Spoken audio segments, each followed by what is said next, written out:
if you go shopping at the grocery store, right, and you buy your groceries and then you pay for them, and then you walk towards the door and you leave your whole cart there and then you go home.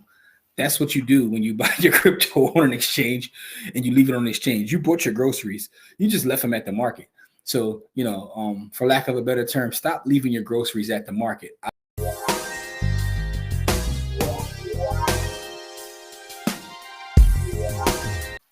What's good, family? Welcome to episode 9 of Stack Sats or Die Trying, the Bitcoin show brought to you by the Hood. I'm your host, as always. My name is Jimmy, and if you're watching the video, you see I got my shadowy super coder hoodie on, but we're going to get right into it. If you're watching this, drops on Monday. I'll be traveling to Charlotte, so I'll be here for the week. So if any of you guys in Charlotte, hit me up. Let's go, get a drink, get a meal, chop it up. I like to meet my folks when I'm out on the road, but I have a speaking gig this week in Charlotte, so I'll be in Charlotte all week. But I definitely want to drop a quick episode of Stack Sats. I want to make sure I'm here every Monday, talking about Bitcoin and all things Bitcoin culture. So not to belabor the point, let's get right into it. And today's episode, right, I'm calling this episode Bitcoin is Resilient. So I want to talk a little bit. This is not so much about a how-to, but it's just I want to help give more perspective in terms of Bitcoin, living the Bitcoin lifestyle, while it's important to understand what Bitcoin is and really about the mental part of Bitcoin. So we're going to call this episode Bitcoin is Resilient, and let's get into it. As always, this is not investment advice. It is for educational, informational purposes only. I'm talking about my observations, my thoughts, things that I do. I am not telling anybody to do anything, and I am not your fiduciary. I'm not telling you to invest anything. If you don't buy Bitcoin, that's on you. More corn for me. But with that being said, let's get into it, right? So as I was thinking about this episode, I was thinking about what to title it. What was I trying to communicate or get across? Looking up different words, looked up resilient because I want to get the actual definition of resilient. And according to Merriam-Webster, there's two definitions, one being capable of withstanding shock without permanent deformation or rupture. And the other is tending to recover from or adjust easily to misfortune or change. And I said, man, that describes Bitcoin. And I'll tell you what made me actually think about this was a story that came out recently. And I had a lot of people inbox me, tag me and stuff on various social media platforms asking my thoughts on it. And here was the story. It was about Sam Bankman-Fried, who was sentenced to 25 years in prison for, being the scammer and the clown that he was at FTX. So he says he expresses remorse for his actions. I mean, after getting hit with a quarter, I guess. So, but people ask me for my perspective on it. And I said, look, man, dude had to get punished for what he did. He hurt a lot of people. Did he deserve the death penalty or something like that? Absolutely. I mean, I don't think people deserve the death penalty. I mean, but at the end of the day, 25 years is a long time. Main man, depending upon how much time he served, the prime of his life is finito. And he deserves to be punished for what he did, right? Did I think he would get 25 years? I didn't actually, based on his political connections and all that. But that's not the point. My actual thought when I was reading this story, reading all the things surrounding his sentencing, really wasn't anything about him particularly. It made me think about Bitcoin, right? And I'm gonna tell you why. I remember when this happened. I remember days leading up to it happening when everyone found out that FTX was fraudulent, right? And during this cycle, there were a lot of frauds out there. Celsius was a fraud, and I'm someone who used to use Celsius. Good thing I got my stuff out of Celsius before it went down, because I started to understand the idea of getting yield on your Bitcoin, and I kind of went away from it before Celsius had what it had, as well as BlockFi. But I never had an FTX account, never used FTX. I stayed away from that. But I do remember leading up to it, I remember FTX actually being on Twitter, trying to reassure people that, nothing was wrong, everything was good. And I remember when the news hit that they were a full-fledged scam and what it did to the actual market, the actual Bitcoin market. And I remember watching mainstream media and people online who knew that I was a Bitcoiner sending me messages like, it's over now, the Ponzi's finally up, or Your tulips are done. Like, kind of like just trolling me, talking trash. And I remember sitting there thinking, like, they really don't understand this thing. People really still do not understand Bitcoin, because if you did, you would really stop counting it out. And this is, this is part of the Bitcoin story, love it or hate it. But the Bitcoin story has a lot of pieces to it. We could talk about the block size wars, right? We can talk about the FTX collapse. We could talk about the Celsius, all these things that happen to Bitcoin. And yet here we are, close to 70,000. We cracked all-time highs after all of these things, because Bitcoin is resilient. So in looking at this, it actually, I'm reading this and I'm like, this is a crazy story. We'll get a Sam Bankman-Fried movie at one point. There's already several documentaries out about it, but I was sitting there thinking the biggest part of the story is that we're still here, right? And I know people like to make jokes about this is just a bubble, it's tulips. People don't realize that the whole tulip thing, from my understanding of that history, and I looked it up, that took place over about a year, a little over a year, and that was it was finito, right? We're now in, over a decade long. At some point, you're going to have to understand that this is not that. This is real. This is energy. This is time. This is a store of value, right?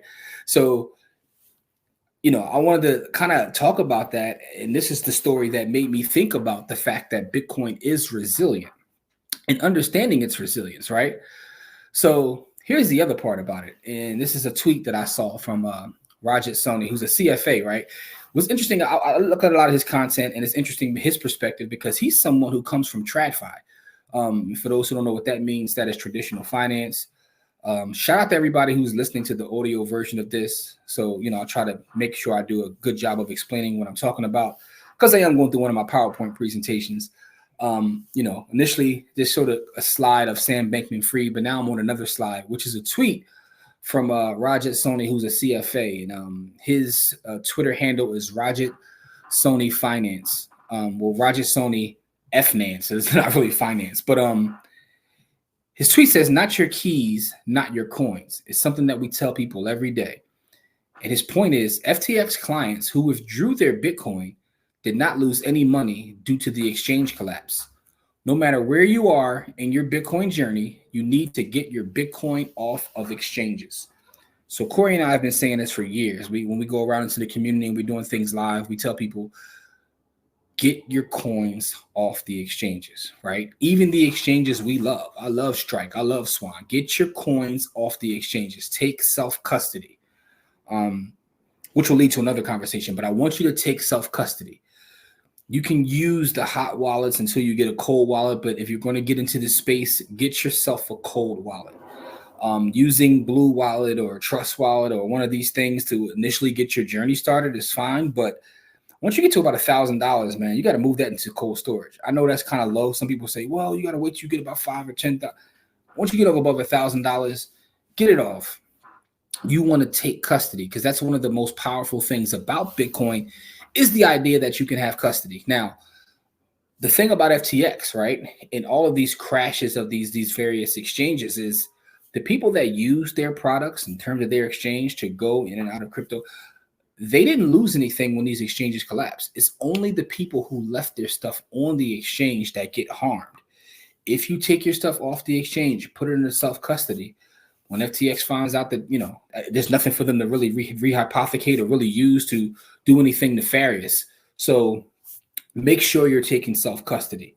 And again, I was just reading, I saw this on Twitter. I said, man, this is good because it was going along my thought patterns of my thoughts surrounding the resilience of Bitcoin, FTX. And when I saw this tweet, I was like, yeah, let me make sure I share that on the show, because even if you did use his fraud product, this FTX exchange, if you practice proper Bitcoin protocol, you still weren't harmed. So, I'm going to be saying this forever. It's one of those things that, people still will never understand. But you got to take your stuff off the exchange. The analogy Corey always likes to use, he says, if you go shopping at the grocery store, right, and you buy your groceries and then you pay for them and then you walk towards the door and you leave your whole cart there and then you go home, That's what you do when you buy your crypto on an exchange and you leave it on the exchange. You bought your groceries. You just left them at the market. So, for lack of a better term, stop leaving your groceries at the market. I have seen people who have thousands, hundreds of thousands just sitting on Coinbase. And I'm sitting there like, what the doesn't make any sense to me whatsoever, right? And I know that people are like, well, FedBase is different than all these. Coinbase is different than all these other places. Okay, they are until they're not. So practice proper Bitcoin protocol. Say that 10 times. So that was the other part about this whole FTX story, right? And he is absolutely correct when he says this, right? And I know I shared this before in a previous episode, but again, it came to mind as I'm reading this story because Bitcoin is resilient. Bitcoin Isaiah on Twitter says that it is rare for an asset to recover from a 75% downturn. Bitcoin has done it 5 times. And yet people still don't understand that it's not going anywhere. They don't understand the idea that Bitcoin is resilient. It has recovered from a 75% downturn multiple times, 5 times, right? So just understand, if you're in this for the long haul, you don't care that it goes down. In fact, when it goes down, it's an opportunity for you to stack more, right? So understand Bitcoin's resilience. And when you understand, you go back to the previous episodes where I talked about Bitcoin versus Bitcoin, big network, that value is there, then you understand why no matter what happens, things happen, right? So the markets will have its ebbs and flows. Things will happen in a positive, things will happen in a negative.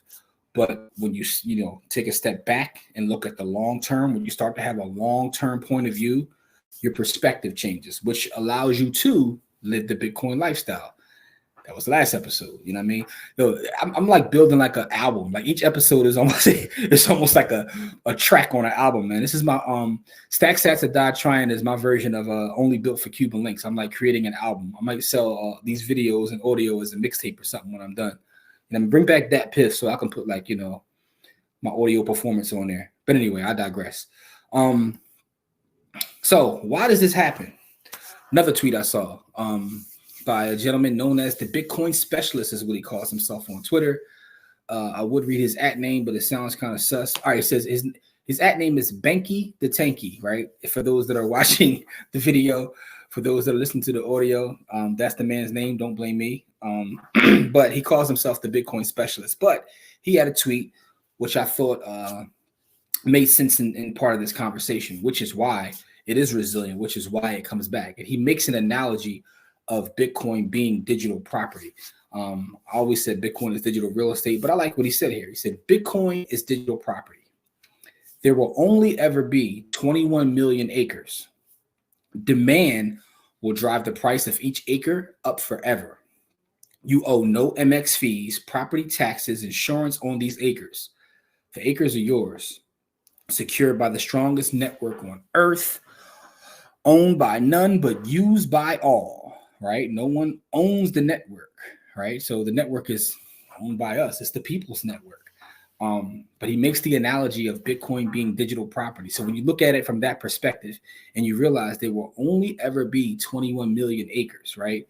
But you can break down an acre, right? So 21 million, but you can break down an acre into smaller portions, right? So we go acres, you could do square feet, you could do however you want to do it. All right. So for every acre in real estate, there's 43,560 square feet. So we already break land down, but acre is a unit of account that we tend to use. And I'm living in a dense city where most people do not own an acre. But with that being said, we break it down into smaller pieces. Those smaller pieces still become valuable. That's what sats are, right? It's why this show isn't Stack Bitcoin or Die Trying. It's Stack Sats or Die Trying. Once you understand the unit of account is sats and not Bitcoin, and you get that perspective, then you do whatever you can to stack sats, right? We're stacking sats here. It is Bitcoin, but you want to get to a Bitcoin by stacking sats, and those sats will become more and more valuable. I always tell people, look, try to get to 1 Bitcoin if you can. Try your hardest to get to 1 Bitcoin, because I believe that getting to 1 Bitcoin can change your life. There only be 21 million, right? There's not enough Bitcoin at this point, or ever, for every millionaire to have one. So just think about that. right? And it is digital property. It's a once in a lifetime opportunity. And again, this is not investment advice, but once you start to understand what Bitcoin is, you understand also that Bitcoin is a brand. I think people forget that, right? When I look at the top 10 quote unquote cryptos by market cap, only a couple of them do people even know what they are. I go talk to the average person and they don't know what most of those things are.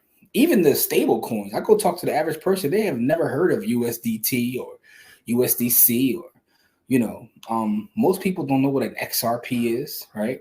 Most people don't know what any of this stuff is, but what they do know is Bitcoin. And the brand itself has value, believe it or not, because it just does.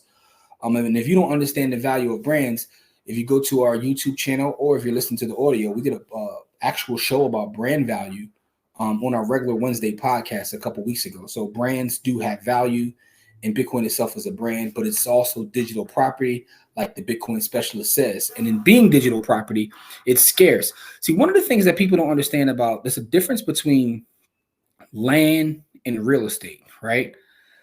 And again, I've always said in every episode, my background in real estate is which makes me so bullish on Bitcoin, because so many things, like it's highly collinear in terms of the idea of Bitcoin in real estate. There's a lot of collinearity between the value propositions of both things. So in thinking of that, and this isn't even something that's written down. I'm just actually thinking out loud as I record this. In thinking of that, in real estate, you have real estate, right? And you have real property, but you also have land, right? So you have real estate, which is different than real property. Real property is actual real estate with the bundle of rights that come with the idea of ownership.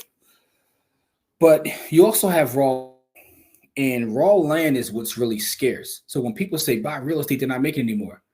Well, that's not 100% true. What they're not making any more of is land, right?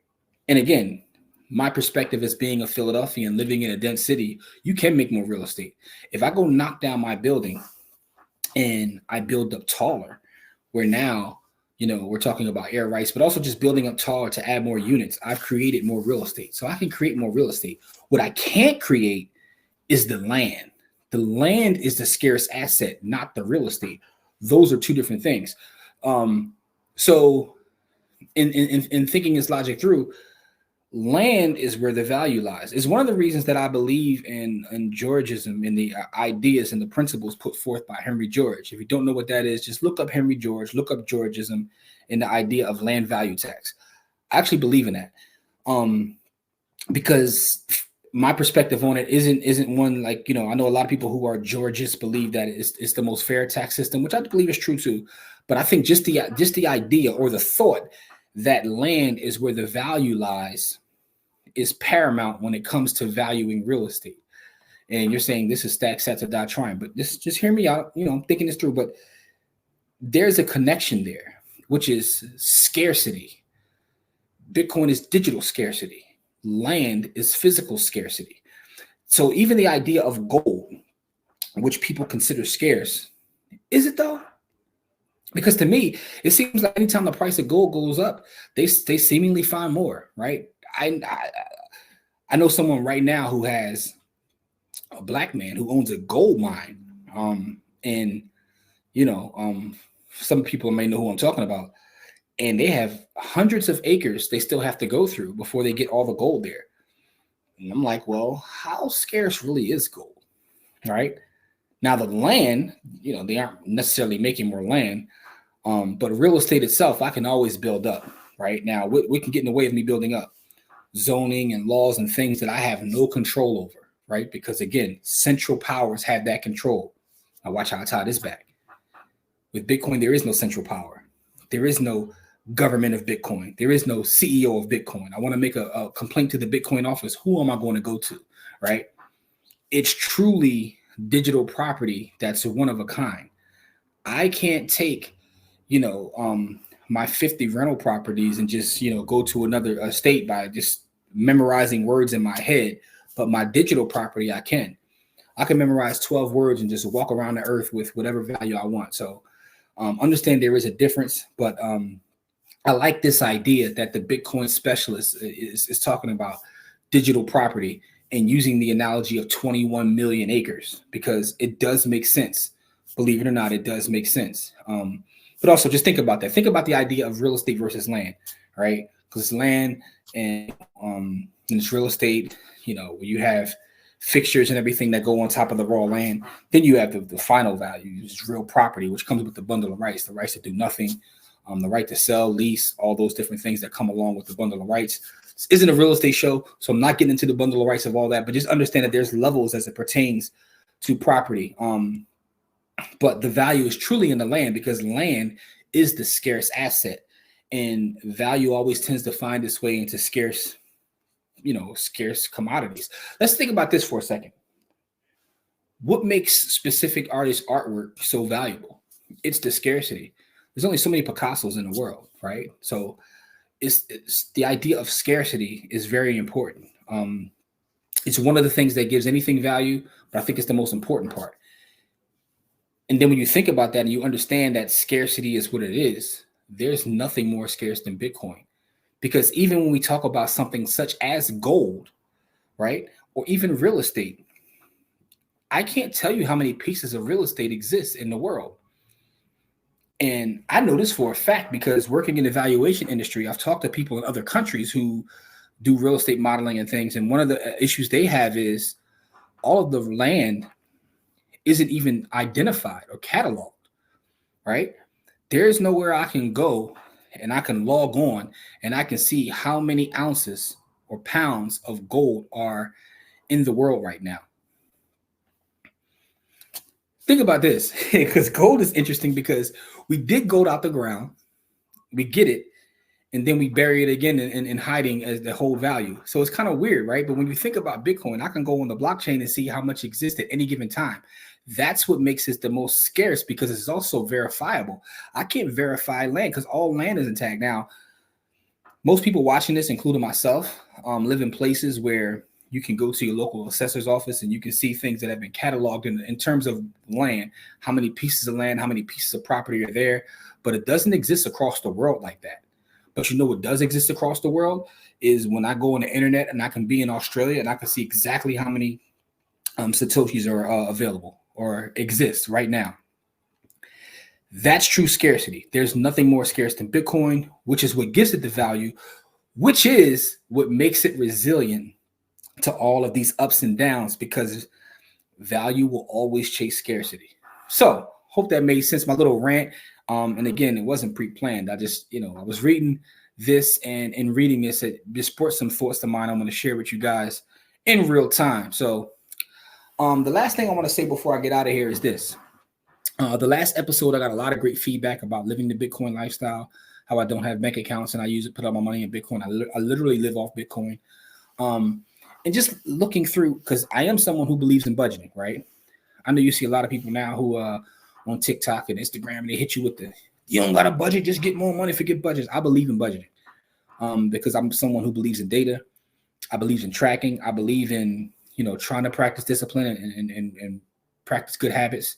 So I like to see how I use my money. And one of the things I realized since moving strictly into the Bitcoin standard myself is there is a other part of this that's like an added benefit outside of the fact of me gaining purchasing power, which I talked about last episode. So check that out if you haven't. The other part is when you have money that tends to go up in value and not go down in value, you think before you spend frivolously. So there's an added benefit, which is I don't use credit cards anymore. So I paid credit card debt off. And it's funny because people say, well, you got to be using it. I'm almost at 800 now. I've never been this close to 800 in my life. And that's not using credit cards. So, but I don't care about a credit score anyway. All you're telling me is my ability to borrow more money from a system that I'm opting out of anyway. But I digress. What I'm saying is you start to think more. So you may not buy things because you're like, yo, if I buy this, I got to trade in my Bitcoin to buy this. I don't want to do that. So all of my financial habits are better under the Bitcoin standard. Even how I spend my time has improved since adopting Bitcoin as my medium of exchange. Because, and I had someone this week say, yo, man, you ain't post on y'all Buy the Hood Instagram page in a while. And it's like, yo, I'm living life now. Like, I'm not thinking about having to be on social media all day. I don't think about missing things. I'm actually enjoying life. I'm outside enjoying the air, learning new things, thinking about things, spending time with the people I love. And I know this sounds absolutely insane, but a lot of it comes from simplifying my life and not just being in a rush to spend. And what I mean by simplifying my life is, even as it pertains to my trading and investing journey, I've pared down what I buy. I buy only a handful of things, set them on autopilot, and go live life, right? Even with our trading, we do have a private group and we trade every week. I only trade a couple things. And I have one specific strategy I use. I don't go around trying to see what Johnny is doing or what Jane is doing. I have one specific strategy I teach to our students, and I go live life. So anyway, with all that being said, these are some of the benefits that come from adopting a Bitcoin standard. The way I've been even eating food has changed. Like, everything is in a longer time frame, buying higher quality products, enjoying life. So, I'm saying all that to say, when you simplify and minimize things, and really focus on what matters, then you really start to understand what true wealth is, right? It's part of the journey that I'm on now. I know I'm sounding real crazy right now, like I'm becoming enlightened or whatever, but it's just something. It's a realization because I track things, so I can see before adopting this Bitcoin standard how much I was just using DoorDash frivolously, how much I was going places I didn't really want to go to spend time with people I didn't care to spend time. So it's like I see the change and the shift, and all of it comes from having real money. So now that I have real money, that's deflationary and not inflationary, my entire life is shifted up. And we could talk more about this in a future episode, but I just wanted to share that now because I was literally just looking at how I spent my money, and I was like, man, it really has changed. So Bitcoin changes you in so many ways, and it's not to make it sound religious or anything, because what's actually happening is it just changes your way of thinking, right? So for some people, it doesn't necessarily have to be Bitcoin, right? It could be the idea of investing itself. But for me, it's Bitcoin which brought these thoughts to me, because you start to realize how much of we're on this floating rock, and we out here paying taxes and riding in expensive. Like, yo, I don't care about any of that stuff. I just want to stack sats, spend time with family, watch Ratchet TV, because I do still watch some Ratchet TV, man. And I just told everybody on a Friday live show, my newest obsession is the balloon popping dating show. But I digress. It has nothing to do with Bitcoin. But I just put it out there. Like, I get to sit around on the couch and watch that and laugh my ass off, and my money is not losing value, right? And I know some people be like, yo, watching TV is a waste of time. You got to be reading books and all this. And it's like, that's cool, but I want to do things that I find fun. And now that I found an asset that's not going to just be going away from me long term, I get to sit around and watch Ratchet TV, stack sats, go online, talk shit, have fun, create these episodes, and life is beautiful. So it's a whole different lifestyle I'm living. With that being said, man, I want to say thank you to all the supporters of the show. Your feedback has been tremendous. I appreciate everything. Special shout out to Mache, special shout out to Jamil, special shout out to Omar. Because, like, listen, man, you brothers, man, like, telling me that you watch these episodes and let me know that you see them, and I'll continue to make these episodes and bring value in different ways. I do have a lot of other Stack Sats episodes I'm working on that are more about how to use certain products, but those take a little bit more time to make. So I'll definitely have those wrapped up and brought. But I want to shout out you brothers too. A special shout out to Omar. I actually went to a Bitcoin meetup this past week. I was talking to him just on the phone, like, yo, I'm going to a Bitcoin meetup, and O showed up. So shout out to him for that. But I appreciate all the support for everybody who watches the show. I genuinely do. And I really love the feedback, love reading the comments, love the tweets that I get. Because, this is what we do it for, man. I'm trying to have as many people as possible see what I already see. You know what I mean? Because nobody wants to be wealthy alone. The part is, nobody wants to be wealthy alone. Because that's the thing, man. You know what I mean? Like you want to make sure everybody is sharing in the money and getting the money, man. So also special shout out to Kevin Martin Jr., man, because Kevin watches a lot of our content and he sends us cash apps and Bitcoin to help us continuously do what we do in terms of giving Bitcoin away. For those who don't know, we give away Bitcoin every week. Join us on Friday, 7 p.m. Eastern, and we give away Bitcoin. And Kevin, shout out to Kevin. Kevin has sent us cash apps like, yo, here goes some Bitcoin for you to continue the mission. So that's appreciated as well. But I love y'all, genuinely appreciate y'all. Let me know what y'all think about Bitcoin being resilient. Some of my thoughts on this episode. This episode was like a stream of consciousness a little bit, but I had an agenda in terms of talking about the resilience, but I went off into this tirade about real estate and real property, but it's for a reason. It just clicked in me as I was having that, talking to you guys. So let me know what you think about it, though. For those listening on audio, appreciate you. Give me feedback as well. So I will make sure I'm here next week to drop another episode. I'll be back from Charlotte by then. After I give them a presentation talking about all things real estate, Bitcoin, and dropping some wire quotes in there. With that being said, man, as you always remember, stack sats or die trying. Peace.